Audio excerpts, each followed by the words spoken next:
Good Wednesday morning. Hope you're having a wonderful start to yet another beautiful day. Let me ask you this. How's your stress level? I think a lot of people are experiencing some amounts of pressure, and especially while this strike is going on, not knowing how long it's going to carry out, take place, the loss of income, the loss of learning, just the sheer loss. I was speaking to someone yesterday and they were telling me how they quit smoking for a year, but they had to go back because otherwise they would just be an angry monster.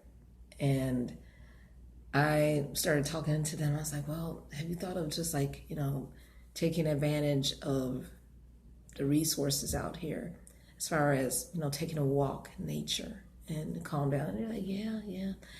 And in 1Chron.24, it's talking about the division of the priests. There were a lot of men who had duties, Aaron's sons, and there were scribes and chief men and principal fathers in verse 31. And they all were distributed according to the work that they had to do. They were in their place. And a lot of us are going to be distributed, across the city, this area, and this place, and this rally, and then City Hall, and that can be very stressful in the midst of it all. Well, because today is October 23rd, we went over Psalms 23, 53, 83, 113, and 143, starting backwards.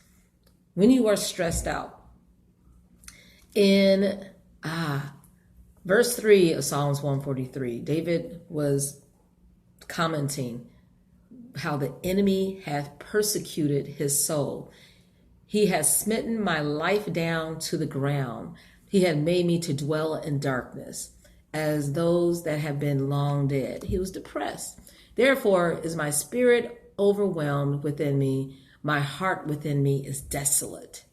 I remember the days of old. I meditate on all thy works. I muse on the works of thy hands. I stretch forth my hands unto thee. My soul thirsteth after thee as a thirsty land. Hear me speedily, O Lord. My spirit faileth. Hide not thy face from me, lest I be like unto them that go down into the pit. This is what our prayer is, even in this very morning, as we're preparing to be launched out. Cause me, Lord, to hear thy loving kindness in the morning, for in thee do I trust. Cause me to know the way wherein I should walk. Where should I go? How should I, go about this? I lift up my soul unto thee. We lift up our hands, we lift up our voice, but we need soul restoration. And because this is a trying time for some, and the Lord always sends a word that is applicable, Psalms 23.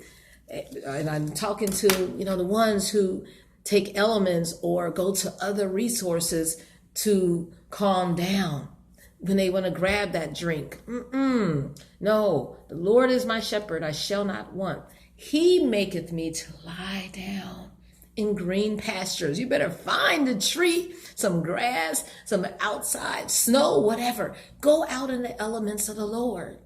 Yeah, he will restore you. Look at the sunrise. He leadeth me beside the still waters. Maybe some of us are not near the lakefront. Maybe most of the fountains in the city are shut down, right? Buckingham Fountain, others. I used to go crazy seeing those because it restores the soul. Find something that the Lord will restore your soul. A natural element. Like I said, it might be just taking a quick walk, drinking some water, anything. But he gives all of his resources for us. We don't have to become alcoholics. We don't have to become addicted to drugs. We don't have to have any element. We don't have to be addicted to food. Unless it's greens, remember green pastures. Got to be natural. And the Lord promises to restore our soul, not persecute our soul like the enemy does. He wants to restore it. And then from there, he'll lead us in paths of righteousness for his name's sake. We'll be able to do the work that he has called us to do. Even though we might be in the valley of the shadow of death, we will fear nothing because thou art with us. Amen. And we know that the Lord is going to take us to different paths today, but we know that as we follow him, we're in total victory each moment of the day. Okay, have a wonderful Wednesday in the Lord because you are a winner. Enjoy victory.